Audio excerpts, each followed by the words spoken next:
Good afternoon friends. आरो एक नतून भिडियोते आपनादेर सकलके स्वागत जानाई।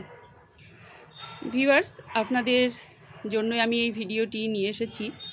আপনারা বেশ কয়েকটা ভিডিওর কমেন্টে আমাকে কমেন্ট করে জানিয়েছেন যে শীতের গাছগুলি, বিশেষ করে গোলাপ, কত সহজে আপনারা বসাতে পারবেন, কত সহজভাবে করা যায় গাছগুলো। আমরা হয়তো বিভিন্ন জন বিভিন্ন রকম হয়তো প্রসেস অবলম্বন করে থাকি বা অনেক সময় হয়তো ভিডিওতে আমরা বলে থাকি। আপনারা যারা নতুন বাগান করছেন বা শীতের গাছ অনেকেরই হয়তো ভীষণ ইচ্ছে, কিন্তু আপনারা হয়তো প্রথমত একটু ভয় পেয়ে যান। মানে শীতের গাছ, আবার বিশেষ করে গোলাপ, এই নামটা শুনলে আপনারা ভাবেন মানে বিশেষ করে গোলাপের ক্ষেত্রে যে অত্যন্ত কঠিন একটি ব্যাপার, যে গোলাপ গাছ আপনারা কিভাবে বসাবেন বা কিভাবে তৈরি করবেন, ফুল ফোটাবেন, এটা নিয়ে আপনাদের বিস্তর কিন্তু চিন্তা ভাবনা থাকে। তো ভিউয়ার্স, আজকে কিন্তু চিন্তার অবসান আমি শেষ করতে চলেছি এই ভিডিওর মাধ্যমে। আপনারা দেখুন, আপনাদেরকে আমি কত সহজভাবে এবং কত কম ইনগ্রিডিয়েন্টসে মিডিয়া তৈরি করে গোলাপ গাছ রোপণ করা যায় বা বসানো যায়, নার্সারি থেকে নিয়ে এসে আমি সেটার কিন্তু আমি দেখাতে চলেছি। তো ঠিক আছে ভিউয়ার্স, আসুন আপনারা দেখে নিন কিছু সেই প্রসেস। আচ্ছা, আমি এই যে এখানে আছে দুটো গোলাপ গাছ, আমি জাস্ট নার্সারি থেকে 3 দিন হলো আমি কিন্তু নিয়ে এসেছি। দেখুন, আপনারা অতি সহজে এটা বুঝতে পারবেন দেখে। গ্রো ব্যাগে ছিল, আমি এটা কাঁচি দিয়ে কেটে নিলাম গ্রো ব্যাগটা। এবং এখানে একটি গাছ আছে দেখুন, যেহেতু সারাদিন রোদের ভেতরে ছিল, এখন যেহেতু বিকেলবেলা কিছুটা পাতাগুলো বা ফুলটা আর কি ঢলে গেছে, যেহেতু আর কি টবে বসানো হয়নি। তো আমি যেহেতু 3 দিন এই অবস্থায় কিন্তু জাস্ট নার্সারি থেকে কিন্তু নিয়ে এসে আমি এই অবস্থায় রেখে দিয়েছি। আচ্ছা, আমি প্রথম অবস্থায় আপনারা যেটা করবেন সেটা দেখুন, এই যে আমি কাঁচির মাধ্যমে কিন্তু গ্রো ব্যাগগুলো কেটে নিলাম, দিয়ে এটা বের করে নিলাম। এবার জাস্ট আপনাদের কিন্তু প্রথম এবং প্রধান শর্ত হবে একটি ওয়েল ড্রেনেজ সিস্টেম কিন্তু টব তৈরি করা। তো এখানে সহজেই আপনারা দেখতে পাচ্ছেন, আমি প্রথমত যে ফুটোটা আছে সেটা একটা বড় খোলামকুচি দিয়েছি, এবং কিছু কনস্ট্রাকশানের যে বালিটা থাকে মোটা দানার বালি চালার পরে যে মোটা মোটা যে পাথরগুলো থাকে, নুড়ি পাথর, আমি কিন্তু সেটা দিয়ে কিন্তু একটা স্তর কিন্তু আমি ভর্তি করে দিয়েছি। দেখুন, আমি এখানে দুটো গাছ বসাবো, যেহেতু আমি এখানে সেরকম আমি দুটো টব কিন্তু প্রিপেয়ার করে নিয়েছি অলরেডি। দেখুন, আচ্ছা, আপনাদের প্রথমেই হচ্ছে ওয়েল ড্রেনেজ সিস্টেম একটি টব বসাতে হবে, অলরেডি আপনারা অনেকেই হয়তো জেনে গেছেন। দেখুন এবার কত সহজভাবে মিডিয়াটা তৈরি করা যায় আর কি। দেখুন, এখানে মিডিয়াতে আমি নিয়েছি একদম গার্ডেন সয়েল। এই গার্ডেন সয়েলে কিন্তু আমি অনেক সময় আপনাদের দেখিয়ে থাকি যে পাতা পচা সার বা কিচেন কম্পোস্ট বা ভার্মি কম্পোস্ট, এগুলো আমি কিচ্ছু নিইনি, কিন্তু এটা জাস্ট প্লেন একদম গার্ডেন সয়েল বলতে যেটা বোঝায় সেটা।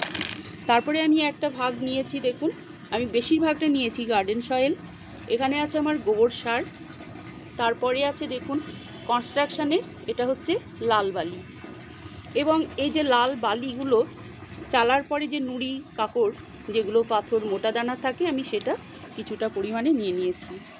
এবার আপনারা এটা কি করবেন বলুন তো, টোটালটা সবগুলো কিন্তু একসাথে কিন্তু ভালো করে কিন্তু মিশিয়ে দিন।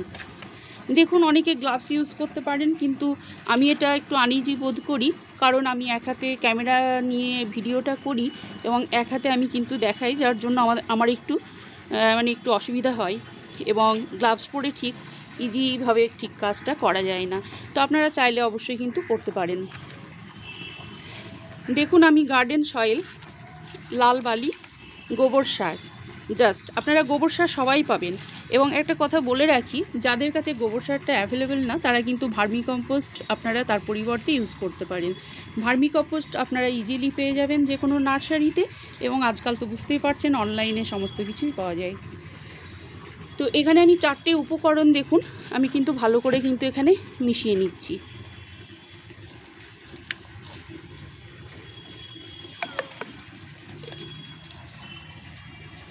এবং দেখুন, এই যে প্রয়োজন মতো এখানে আমার গার্ডেন সয়েল কিন্তু রাখা আছে, যে প্রয়োজন হলে আমি কিন্তু দিয়ে দিতে পারি। আচ্ছা, আমি এটা ভালো করে মিশিয়ে নিলাম। এবার যেটা করব, দেখুন আমি কিছুটা পরিমাণে এই সয়েল মিডিয়াটা আমি কিছুটা পরিমাণে 2 মুঠো দিয়ে দিলাম, তলাটাই আর কি। মানে নুড়ি কাপড় যেটা রাখা ছিল তার উপরের পোর্শন। আচ্ছা, এবার যেটা করবেন দেখুন, এই যে গোলাপ গাছটা আমি গ্রো ব্যাগ থেকে কাঁচির সাহায্যে আমি বের করে নিয়েছি। এটা করব কি, এটা নিয়ে আমি ঠিক একদম মিডিল পজিশন, টবের একদম মিডিল পজিশানে কিন্তু দিয়ে দেব। একটু হেলে আছে মনে হচ্ছে, জাস্ট আপনারা যেটা করবেন একদম কিন্তু মিডিল পজিশানে কিন্তু গাছটি রাখবেন। আচ্ছা, এটা একদম মিডিল পজিশানে হয়েছে গাছটি, দেখুন।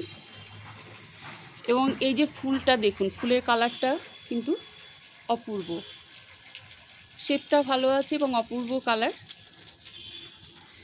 এবং এই যে এটা ভালো করে মিশিয়ে নিলাম আমি মিডিয়াটা। এবার আমি যেটা করব সেটা দিয়ে কিন্তু টবটা এবার ভর্তি করে দেব। দেখুন, আপনাদের আমি খুব সংক্ষেপে, খুব কম সময়ের ভেতরেই কিন্তু আমি করে এটা দেখিয়ে দিচ্ছি। আপনারা যারা কমেন্টের মাধ্যমে জানতে চেয়েছেন বা নতুন বাগানিরা যারা আছেন, তাদের জন্য কিন্তু অনেক উপকারী একটি ভিডিও। আপনারা চাইলে কিন্তু ভিডিওটি দেখে কিন্তু আপনারা শীতের গাছ করুন এবং গোলাপ গাছ অনায়াসেই তৈরি করুন।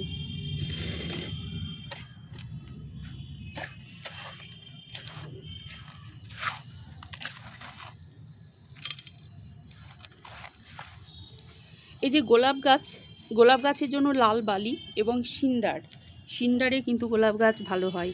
সিন্ডার অর্থাৎ এই যে নুড়ি পাথর যেটা আর কি, বা লাল যে কনস্ট্রাকশানের যে বালিটা, সেই মিডিয়াতে কিন্তু গোলাপ গাছ কিন্তু অনেক সময় ভালো হয়। দেখুন, আমি এইভাবে কিন্তু এটা টবটা কিন্তু ভর্তি করে দিলাম। এবার বোঝা গেল ব্যাপারটা।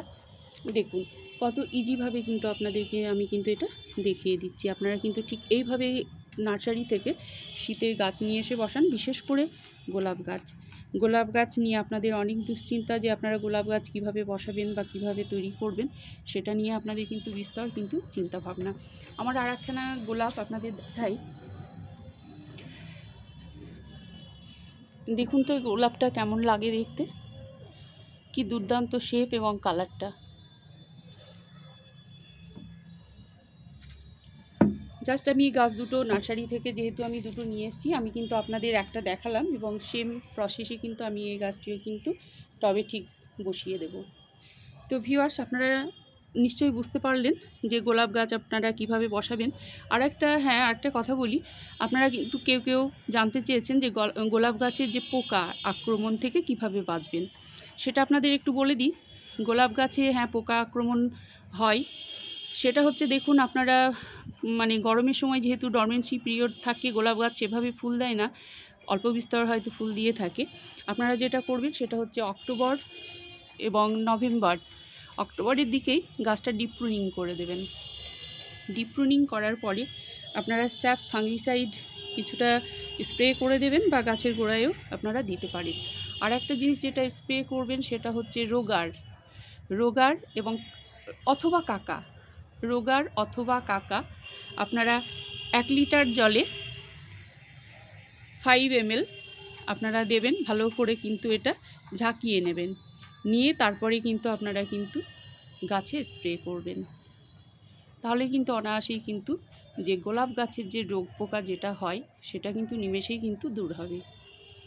1 লিটার জলে 5 ml দিয়ে দেবেন। যেহেতু এটা ফাঙ্গিসাইড এবং এটা মানে কীটনাশক, মানে রাসায়নিক ধরা যাবে না আর কি, এটা জৈব উপায়ে আর কি বলে থাকে সকলে।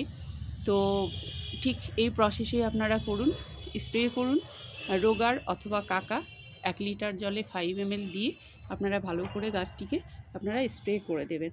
যখনই আপনারা মানে দেখবেন যে আপনাদের গাছটি পোকার আক্রমণ হয়েছে, তখনই কিন্তু আপনারা এটা জাস্ট করে দিতে পারেন। তো ঠিক আছে ভিউয়ার্স, এই ছিল আমার আপনাদের সঙ্গে গোলাপ গাছ নার্সারি থেকে নিয়ে এসে রিপোর্টিং করা। তো ভিউয়ার্স, আজকে এই পর্যন্তই, আবার দেখা হবে অন্য কোনো নতুন ভিডিওতে। ঠিক আছে viewers, thank you for watching.